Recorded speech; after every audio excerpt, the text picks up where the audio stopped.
পৰমেশ্বৰৰ ভক্তি অবিহনে মনুষ্য জীৱন ধিক্কাৰ।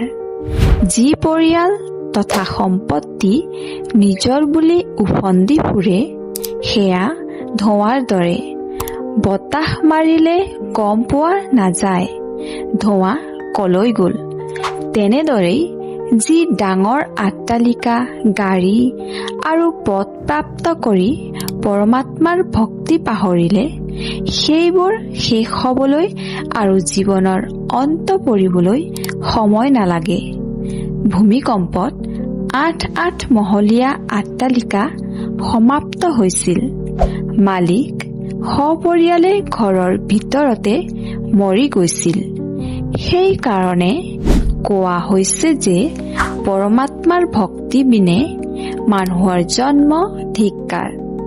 আপুনি এইমাত্ৰ চোৱা ভিডিঅ'টো সন্ত ৰামপাল গুৰু মহাৰাজৰ জ্ঞানৰ এক অংশ মাথোন।